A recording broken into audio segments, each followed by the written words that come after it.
Good morning students, welcome back to your video lecture sessions. हम लोग ने पढ़ाई चालू कर दी है। हमारा फर्स्ट चैप्टर जो है वो लैंग्वेज ऑफ केमिस्ट्री हमने लास्ट वीडियो में पढ़ना स्टार्ट किया था। उसके 3 मेन फीचर्स हमने देखे थे जो कि इस चैप्टर में पढ़ने हैं। पहला था सिंबल, दूसरा था फार्मूला और तीसरा था केमिकल इक्वेशन। तो लास्ट वीडियो सेशन में हम लोगों ने सिंबल देख लिया था, फार्मूला हमने स्टार्ट कर दिया था। उसमें हमने एलिमेंट्स को फार्मूला कैसे देना है वो हमने देख लिया था। वैलेंसी क्या होता है वो हमने देख लिया था। The combining capacity of one atom with another atom is called valency, ठीक है। या फिर one element with another element, जो उसकी कंबाइनिंग कैपेसिटी होती है, उसकी मिक्स होने की, उसकी रिएक्ट करने की जो कैपेसिटी होती है उसे हम क्या कहते थे? वैलेंसी कहते थे। अब उसी टॉपिक को हमें आगे कंटिन्यू करना है। अब जब हमें वैलेंसी मिल गई है तो इसी सेशन में हम लोग कंटिन्यू करेंगे कि उस वैलेंसी को हम कहाँ पर यूज़ कर सकते हैं, कैसे यूज़ कर सकते हैं, ठीक है। तो without wasting any much further time let's start our today's session. हमारा आज का पहला टॉपिक क्या है? Obtaining formula of compounds. हम वैलेंसी को यूज़ करके क्या करेंगे? कंपाउंड्स के फार्मूला बनाएंगे, ठीक है।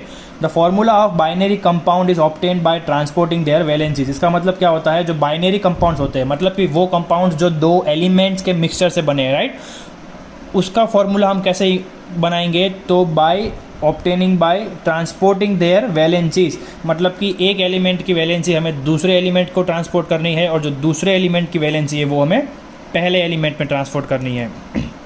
एग्जाम्पल के साथ देख लेते हैं। मान लो कि आपके पास 2 एलिमेंट्स है, एलिमेंट ए और एलिमेंट बी, राइट, और से कि उसकी ए एलिमेंट की वैलेंसी क्या है? वाई, और बी एलिमेंट की वैलेंसी जो है वो क्या है? एक्स। अब हमें क्या करना है? हमें बनाना है एक बाइनरी कंपाउंड। बाइनरी कंपाउंड मतलब वो कंपाउंड जो 2 एलिमेंट्स के मिक्सचर से बनता है। तो हमारे पास 2 एलिमेंट है, ए और बी। तो चलो देखते हैं कंपाउंड कैसा बनेगा। तो जब ए और बी कंपाउंड बनेगा तो क्या होगा? हमने ऊपर फॉर्मूला में पढ़ा कि ट्रांसपोर्टिंग देयर वैलेंसीज, मतलब कि हमें ए की वैलेंसी जो है वो बी को देनी पड़ेगी और बी की वैलेंसी जो है वो ए को देनी पड़ेगी। मतलब कि देखो यहाँ पर ए की वाई है वैलेंसी, तो वो किसको दे रहे हैं? हम एरो से बी को दे रहे हैं। और बी जो कि एक्स वैलेंसी थी वो किसको दे रहे हैं? हम ए को दे रहे हैं। तो इसके ऊपर से जो कंपाउंड बनेगा वो क्या बनेगा? ए एक्स बी वाई, राइट। क्योंकि ए के पास वाई तो थी, उसे क्या मिला? एक्स मिला, और बी के पास एक्स था तो उसे क्या मिला? वाई मिला। हमने ये क्या किया? हमने उसकी वैलेंसीज जो है वो क्या कर दी? ट्रांसपोर्ट कर दी, और ये कंपाउंड बना वो कैसा बना होगा? Binary compound. और ये उसकी फॉर्मूला होगी ए एक्स बी वाई। हमारे पास जो 2 कंपाउंड्स थे ए और बी, उसे हमने क्या, हमारे पास दो जो एलिमेंट्स थे ए और बी, उसे हमने क्या कर दिया? कंपाउंड बना दिया। उसका फॉर्मूला क्या था? A X B Y, right. If there is difference in number of valencies it should be divided by common factor if any. अब यहाँ पर जो एक्स और वाई है, इसमें अगर नंबर है तो इन दोनों में जो कॉमन निकलता है उसमें से हमें डिवाइड करना है। जो आप मैथ्स में करते हो, कॉमन निकाल के डिवाइड करते हैं। तो नंबर के एग्जांपल के साथ हमें एक एग्जांपल देख लेते हैं। हमने यहाँ पर ए को वाई वैलेंसी दी थी और बी को एक्स वैलेंसी दी थी। अब मान लो कि हमने ए को 4 वैलेंसी दे दी और बी को 2 वैलेंसी दे दी, राइट। अब क्या होगा? इसका फॉर्मूला क्या बनेगा इस डेफिनेशन के हिसाब से? तो A2 और B4 सॉरी, तो ये 2 और 4 नंबर से अब इन दोनों में कॉमन निकलता है 2, तो हम 2 को डिवाइड कर देंगे। वही ये स्टेटमेंट बोल रहा है, if there is difference in number of valencies it should be divided by common factor, ठीक है। इफ़ एनी मतलब अगर कोई दोनों में कॉमन फैक्टर निकलता है तो उसे हमें क्या करना है? डिवाइड करना है। तो यहाँ पर कॉमन क्या निकल रहा है? 2 निकल रहा है कॉमन, तो हम इसको 2 से डिवाइड कर देंगे तो 2 डिवाइड बाई 2 हो जाएगा 1, तो 1 लिखने की हमें ज़रूरत नहीं है। और 4 डिवाइड बाई 2 करेंगे तो क्या आएगा? 2। तो इस रिएक्शन की, इस एलिमेंट्स के रिएक्शन की जो फाइनल बाइनरी कंपाउंड बनता है वो क्या बनता है? AB2। अब इसको हम असल एलिमेंट्स में डाल के देखते हैं तो ज़्यादा आइडिया आएगा हमें कि कैसे कंपाउंड्स बनते हैं। मान लो कि हमारे पास एलिमेंट है C, कार्बन, ठीक है, और उसकी वैलेंसी है 4। एक है ऑक्सीजन जिसकी वैलेंसी है 2। तो इसका हमारा पहले रूल के हिसाब से फॉर्मूला क्या बनेगा? C2O4, राइट, C2 और O4। अब दूसरे जो हमारा क्राइटेरिया है उसे अगर हम फुलफिल करते हैं, दूसरा जो हमारा रूल है उसे अगर हम आगे प्रोसीड होते हैं तो वापस से 2 और 4 में कॉमन क्या निकलेगा? 2। तो आपको नया फॉर्मूला मिलेगा जो है CO2, मतलब कि कार्बन डाइऑक्साइड। कार्बन और ऑक्सीजन जब मिक्स होते हैं तो हमें क्या मिलता है? कार्बन डाइऑक्साइड मिलता है, राइट। एक और एग्जांपल देख लेते हैं। नाइट्रोजन है जिसकी वैलेंसी 3 है और हाइड्रोजन है जिसकी वैलेंसी 1 है, तो उसका फॉर्मूला क्या बनेगा? N1H3। और 1 और 3 के बीच में क्या कॉमन होता है? तो 1 कॉमन है। तो उसको हम ये 1 को लिखने की ज़रूरत नहीं है, 1 डिवाइड बाई 1 1 ही होता है। तो उसकी फॉर्मूला क्या आएगी, NH3। मतलब कि जब नाइट्रोजन और हाइड्रोजन रिएक्ट होंगे तो हमें क्या मिलेगा, अमोनिया मिलेगा, NH3। ठीक है, ये था ऑब्टेनिंग फार्मूला यूजिंग वैलेंसी। अब एक और चीज़ है इस वैलेंसी से रिलेटेड, वो है वेरिएबल वैलेंसी। मतलब कि एक ही कंपाउंड की अलग अलग कैपेसिटी होती है अलग अलग एलिमेंट्स के साथ मिक्स होने की। कैसे, तो मान लो कि ये C है, कार्बन, इसकी वैलेंसी कितनी पड़ी हमने, 4। वो ऑक्सीजन के साथ रिएक्ट होगा तो उसकी वैलेंसी 4 होगी। मान लो कि यहाँ पर ऑक्सीजन नहीं है, उसके साथ हाइड्रोजन रिएक्ट हो रहा है या फिर उसके साथ नाइट्रोजन रिएक्ट हो रहा है, तो ये वैलेंसी जो है वो क्या होगी, चेंज हो जाएगी, राइट। क्यों, क्योंकि हमने एलिमेंट्स भी अलग अलग यूज़ कर रहे हैं, तो अलग एलिमेंट्स के साथ उसे अलग अलग वैलेंसी चाहिए होगी। मतलब हम कार्बन तो वही सेम रख रहे हैं, लेकिन उसके साथ रिएक्शन के से जो हम एलिमेंट यूज़ कर रहे हैं वो क्या कर रहे हैं, हम चेंज कर रहे हैं। तो जाहिर सी बात है ये जो 4 की वैलेंसी है वो भी चेंज होगी, तो उसे हम क्या बोलेंगे, वेरिएबल वैलेंसी बोलेंगे, right. The capacity of same element to combine with different element is called variable valency. मतलब कि सेम एलिमेंट की जो कैपेसिटी है कंबाइन होने की डिफरेंट एलिमेंट्स के साथ, उसे क्या बोलेंगे, हम वेरिएबल वैलेंसी कहेंगे। एक एग्जांपल देख लेते हैं। तो कॉपर जो है उसकी 2 वैलेंसीज है, 1 और 2, और क्लोरीन के साथ जब वो मिक्स होगा तो अगर 1 वैलेंसी के साथ मिक्स होता है तो उसे CuCl बोलेंगे, और अगर 2 की वैलेंसी के साथ मिक्स होता है तो उसे CuCl2 बोलेंगे, जिसको हम ऐसे लिखेंगे। अगर कॉपर 1 और क्लोरीन रिएक्ट होते हैं तो CuCl बनता है कॉपर 1 क्लोराइड। यहाँ पर कॉपर की वैलेंसी कितनी ही ली है हमने, 1 ली है, राइट। लेकिन अगर हम वैलेंसी 2 लेते हैं तो कॉपर 2 क्लोराइड होगा, जिसकी फॉर्मूला चेंज हो जाएगी और हमें क्या करना पड़ेगा, CuCl2 लिखना पड़ेगा, राइट। इसे हम क्या कहते हैं, वेरिएबल वैलेंसी कहते हैं। कि जब एक ही एलिमेंट अलग अलग एलिमेंट्स के साथ अलग अलग वैलेंसी के साथ रिएक्ट करता है तो अलग अलग कंपाउंड बनाता है, राइट। कॉपर 1 क्लोराइड भी अलग कंपाउंड है, कॉपर 2 क्लोराइड भी अलग कंपाउंड है। वो आपको उसकी फॉर्मूला देखकर ही पता चल गया होगा कि यहाँ पर क्लोरीन का सिर्फ एक ही एटम था, यहाँ पर कितने हैं, 2 है, राइट। तो इसे हम क्या कहते हैं, वेरिएबल वैलेंसी कहते हैं। अब जाते हैं हमारे नेक्स्ट टॉपिक पर। अब हमारा नेक्स्ट टॉपिक जो है वो कंपाउंड रेडिकल्स है। अब ये कंपाउंड रेडिकल्स क्या होता है वो देख लेते हैं। Certain group of atoms of different elements remains intact in many chemical reactions. कभी कभी क्या होता है, जब एलिमेंट्स होते हैं वो रिएक्ट करते हैं तो उनके एटम्स जो है वो कभी कभी जो है वो इंटैक्ट रहते हैं। मतलब कि वो अलग अलग एटम्स की तरह बिहेव नहीं करते, वो पूरा जो ग्रुप है अलग अलग एटम्स का वो एक ही तरह बिहेव करता है। मतलब दे आर वन, ना वो दूसरे एलिमेंट इंडिविजुअल को रिप्रेजेंट करता है ना वो अलग दिखाते हैं। वो अपने आप को क्या दिखाते हैं, सिंगल एलिमेंट दिखाते हैं या फिर सिंगल एटम के ग्रुप को दिखाते हैं, right. They behave like single atom. जैसे मैंने अभी बोला कि कभी कभी जो है वो एलिमेंट्स रिएक्ट होते हैं तो उनके एटम्स जो है वो ग्रुप बना देते हैं, और फिर वो एटम जो है वो डिफरेंट एलिमेंट्स के नहीं बट अपना एक अलग से एक ग्रुप बनाते हैं जिनकी अपनी खुद की वैलेंसी होती है। मान लो कि आगे हमने CO2 का एग्जांपल देखा, उसमें कार्बन की वैलेंसी 4 थी, ऑक्सीजन की वैलेंसी 2 थी, और कार्बन डाइऑक्साइड जो बना वो CO2 था।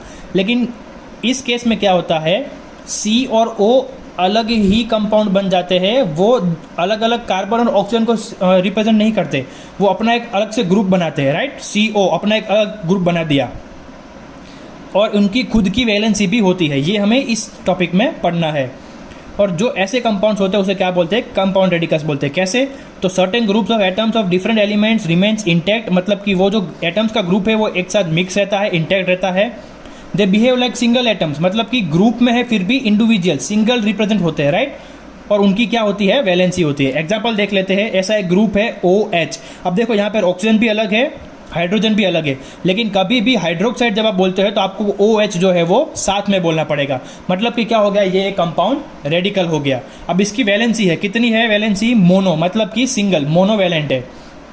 दूसरे जो है वो NO3, CO3 और SO4, मतलब कि नाइट्रेट, कार्बोनेट और सल्फेट। इसकी वैलेंसी कितनी होती है, तो इतनी इसकी वैलेंसी होती है डाइवैलेंट। ये एक पूरा ग्रुप है, इसमें 2 अलग अलग एलिमेंट ज़रूर है जो हमने आगे पढ़ा, N और O है, लेकिन अब जब ये मिक्स हो गए हैं और अब ये इंटैक्ट हो गए हैं और इस कंपाउंड रेडिकल के रूल के हिसाब से ये अपना एक ग्रुप रिप्रेजेंट कर रहे हैं, इनकी खुद की वैलेंसी है, तो इन्हें क्या बोलेंगे हम, कंपाउंड नहीं बोलेंगे, कंपाउंड रेडिकल्स बोलेंगे, जिसकी वैलेंसी कितनी है, डाइवैलेंट। अब जैसे एलिमेंट्स मिक्स होकर कंपाउंड बनाते हैं, वैसे एलिमेंट और ये कंपाउंड रेडिकल मिक्स होकर भी क्या बनाते हैं, कंपाउंड्स बनाते हैं। तो देख लेते हैं, मान लो कि हमारे पास एलिमेंट है Na, सोडियम, जो हमने आगे पढ़ा था सोडियम हाइड्रोक्साइड के लिए, सॉरी सोडियम क्लोराइड के लिए NaCl, राइट। जब हम फॉर्मूला और सिंबल पढ़ रहे थे तब सिंबल में हमने देखा था Na मतलब नेट्रम सोडियम और Cl मतलब क्लोरीन। तो तब हमने देखा था कि उसकी वैलेंसी कितनी होती है, 1। अब वो किसके साथ रिएक्ट कर रहा है, OH के साथ, मतलब कि हाइड्रोक्साइड के साथ रिएक्ट कर रहा है। तो सोडियम और हाइड्रोक्साइड जब रिएक्ट होगा तो क्या बनेगा, सोडियम हाइड्रोक्साइड, ठीक है। अब यहाँ पर OH जो है वो एलिमेंट नहीं है, वो क्या है, रेडिकल है।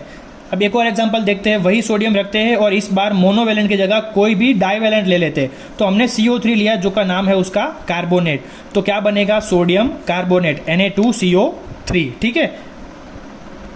ये था हमारा कंपाउंड रेडिकल्स। अब इस चैप्टर के आखिरी टॉपिक पर हम आगे बढ़ते हैं जिसका नाम है केमिकल इक्वेशन। हमने स्टार्टिंग में ही देखा था कि इस लैंग्वेज ऑफ केमिस्ट्री में हमें 3 चीज़ पढ़नी है, symbol, formula of chemical equation. तो हमने सिंबल देख लिया, हमने फार्मूला देख लिया जो कि थोड़ा लंबा था। अब केमिकल इक्वेशन जो कि आपका लास्ट टॉपिक है। तो अभी हमने क्या पढ़ा अब तक वो रिवाइज कर ले। तो एलिमेंट को हम लोग क्या बोलते हैं अभी तक, सिंबल। हमको ये चैप्टर क्यों पढ़ना है, why are we studying this chapter, ताकि हमें जो बड़े बड़े सिंबल्स है, जो बड़े बड़े स्पेलिंग है, उन्हें क्या करना है, शॉर्ट करना है, राइट। तो हमने एलिमेंट्स को किससे रिप्रेजेंट किया, सिंबल से। हमने कंपाउंड को किससे रिप्रेजेंट किया, फॉर्मूला से। अब जो केमिकल चेंज होता है उसको हमें रिप्रेजेंट करना है केमिकल इक्वेशन से। अब केमिकल चेंज क्या होता है, तो अभी तक हम ये पढ़ रहे थे कि जब 2 एलिमेंट्स मिक्स होते हैं तो कंपाउंड बनता है, राइट। वैसे कि सोडियम एक एलिमेंट है और OH जो है वो एक एलिमेंट है, राइट। तो उसे एक कंपाउंड बना सोडियम हाइड्रोक्साइड। अब हमें केमिकल इक्वेशन में ये पढ़ना है कि जब 2 कंपाउंड रिएक्ट होते हैं तो क्या होता है, और उसको हम कैसे दिखा सकते हैं। तो उसको हम दिखाते हैं केमिकल इक्वेशन से। क्या लिखा है, when 2 different compounds react chemical equation is used to represent the change. अब जब 2 अलग अलग कंपाउंड रिएक्ट होते हैं तो उसको दिखाने के लिए एक इक्वेशन यूज होता है जिसका नाम है केमिकल इक्वेशन, राइट। मान लो कि हमारे पास एक कंपाउंड है कार्बन और एक है ऑक्सीजन। तो जब ये रिएक्ट हो गए तो क्या बनेगा, कार्बन डाइऑक्साइड। तो ये जो हमने पूरा लिखा C+O2 gives CO2, इसे क्या बोलेंगे, केमिकल इक्वेशन बोलेंगे। पहले हम क्या लिखते थे, कार्बन का स्पेलिंग, ऑक्सीजन का स्पेलिंग और फिर कार्बन डाइऑक्साइड का स्पेलिंग, ठीक है। लेकिन अब केमिकल इक्वेशन की मदद से हम क्या कर सकते हैं, कार्बन को C, ऑक्सीजन को O2 और कार्बन डाइऑक्साइड को CO2 लिख सकते हैं, राइट। हम उसे रिप्रेजेंट करवा रहे हैं छोटे फॉर्म्स में। अब जब ये केमिकल इक्वेशन होती है तो हमें 2 चीज़ें ध्यान में रखनी होती है। जो चीज़ मिक्स हो रही है या फिर रिएक्ट हो रही है कुछ नया बनाने के लिए, ऐसी चीज़ों को क्या बोलेंगे, रिएक्टेंट बोलेंगे। मतलब कि ये दोनों रिएक्ट हो रहे हैं, ये दोनों मिक्स हो रहे हैं, राइट। तो इसे क्या बोलेंगे, रिएक्टेंट। और ये जो रिएक्ट होगा, जब ये मिक्स होंगे, रिएक्शन होगा इसके बीच में, तो एक चीज़ बनेगी जिसको हम क्या बोलेंगे, प्रोडक्ट बोलेंगे, राइट। कि जो प्रोड्यूस हुआ है, जो कि बना है, किसकी वजह से, इस केमिकल इक्वेशन की रिएक्टेंट्स की वजह से। अब ये चेंज जो है उसके लिए एक क्राइटेरिया है, क्या है, this chemical change occurs when there is sufficient supply of oxygen. अब जब कार्बन के साथ साथ ऑक्सीजन का सफिशिएंट सप्लाई हो, मतलब कि अच्छी मात्रा में उसका सप्लाई हो, तभी ये जो है वो कार्बन डाइऑक्साइड बनने के लिए पॉसिबल है, राइट। ये याद रखना, क्योंकि आगे जब हम इसके आगे बढ़ेंगे इस टॉपिक में तो ये जो लाइन है वो आपको याद होनी बहुत ज़रूरी है। तो क्या है कि कार्बन जब ऑक्सीजन के साथ सफिशिएंट अमाउंट में मिक्स होगा या फिर रिएक्ट होगा तभी क्या बनेगा, CO2 बनेगा, राइट। अब ये देखते हैं कि अगर कार्बन जो है वो ऑक्सीजन के साथ रिएक्ट होता है लेकिन सफिशिएंट सप्लाई नहीं है ऑक्सीजन का, तो क्या होगा वो हम आगे देखेंगे। अब जो हमने आगे देखा कि कार्बन जो है वो सफिशिएंट अमाउंट में मिक्स होता है तो कार्बन डाइऑक्साइड बनता है, लेकिन जब कार्बन ऑक्सीजन को इनसफिशिएंट यानी कि जब नॉट सफिशिएंट अमाउंट में मिक्स होता है तो क्या होता है, तो वो बनता है कार्बन मोनोऑक्साइड। देखो वहाँ पर CO2 था और यहाँ पर सिर्फ CO है, मतलब कि वहाँ पर ऑक्सीजन जो है वो उसे जितना चाहिए था उतना मिल गया है। इस सिचुएशन में उसे क्या हुआ, ऑक्सीजन मिला नहीं, तो वो क्या बन गया, कार्बन मोनोऑक्साइड। मोनो मतलब 1, वहाँ पर CO2 था तो उसका नाम था कार्बन डाइऑक्साइड, डाई यानी 2 सॉरी। अब आगे जो हमने पढ़ा वो मैंने आपको याद रखने के लिए क्यों कहा था, C+O2 gives CO2, ये हमें आगे देखा। जब ऑक्सीजन हमें सप्लाई जो है वो सफिशिएंट अमाउंट में मिल रहा है उसे हम क्या बोलेंगे, बैलेंस्ड इक्वेशन। यानी कि इस साइड O2 है तो इस साइड भी O2 है, राइट। और ये जो है C+O2 जो कार्बन मोनोऑक्साइड है, इस इक्वेशन को क्या बोलेंगे, अनबैलेंस्ड इक्वेशन। क्यों, क्योंकि यहाँ पर 2 था, यहाँ पर 2 है नहीं। अब केमिस्ट्री में आपको एक चीज़ बहुत ध्यान रखनी है, वो क्या है, the number of atoms of each element on the reactant side must be same as the product side.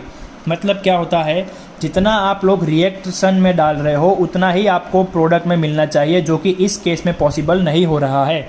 तो इसको हम क्या बोलेंगे, अनबैलेंस्ड इक्वेशन। अब हमको क्या करना है, इस अनबैलेंस्ड इक्वेशन को बैलेंस करने के लिए हमें उसमें एडिशन करना होगा। क्यों? क्योंकि उसका रूल है कि जब कोई रिएक्शन होता है तो नो एटम्स आर लॉस्ट और गेंड।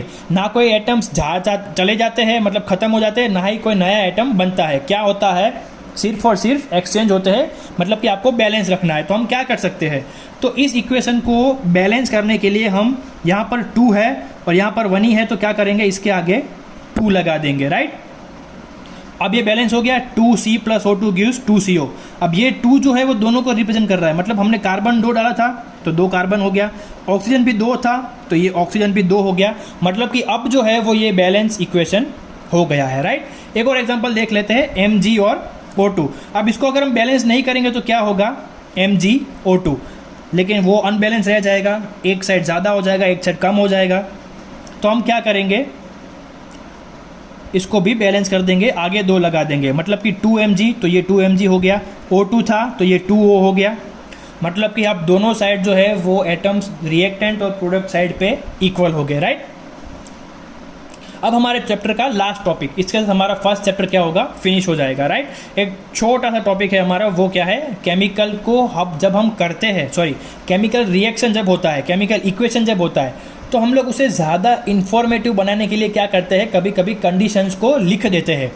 क्या होता है उसका मतलब, मैं आपको समझाता हूँ। To make equation informative, conditions are written on arrows.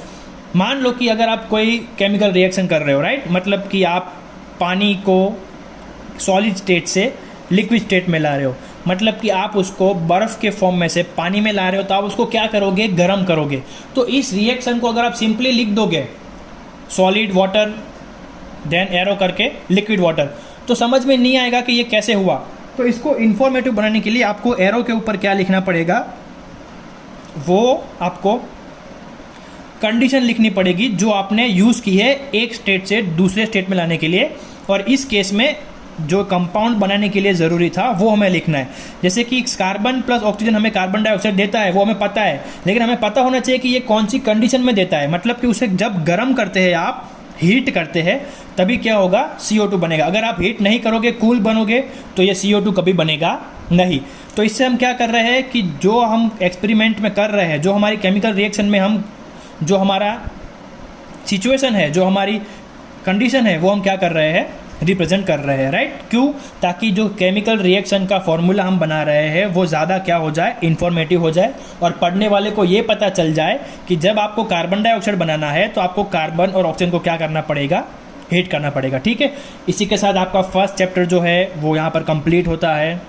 अगले वीडियो में हमारा सेकंड चैप्टर स्टार्ट होगा। आपका आज का होमवर्क ये रहा। क्या है आपका होमवर्क, मैं आपको पढ़ देता हूँ। पहला है डिफाइन कंपाउंड रेडिकल्स, जो आपको इस वीडियो में भी मिल जाएगा। आपको मैंने PDF भेजी है, वहाँ पर भी आप देख सकते हो। Make compounds using NH4 and SO4। आपको इस 2 एलिमेंट को यूज़ करके एक कंपाउंड बनाना है, उसका नाम देना है। अगर ना आए तो आप पूरी की पूरी PDF देख सकते हो, उसमें से शायद आपको मिल जाए। फिर आपको give names of the compound, Fe2O3, HNO3 और H2SO4। इस पूरी PDF में आपको इन 3 कंपाउंड्स के नाम ढूंढ के लिखने हैं। चौथा है mention the rule of balanced equation. अब ये जो बैलेंस इक्वेशन हमने की, इसका कोई रूल है, अगर आपने इस वीडियो में पूरे पढ़ा है तो वो आपको लिखना है, ठीक है। और लास्ट में क्या है, write down 3 completely balanced equation. मतलब कि आपको ऐसी 3 इक्वेशंस लिखनी है जो क्या होगी, completely balance, right. Unbalance equation चलेगी नहीं, ठीक है। Thank you, keep studying. अब मिलते हैं नेक्स्ट चैप्टर में, नेक्स्ट वीडियो के साथ एक नई शुरुआत करेंगे, राइट। Thank you.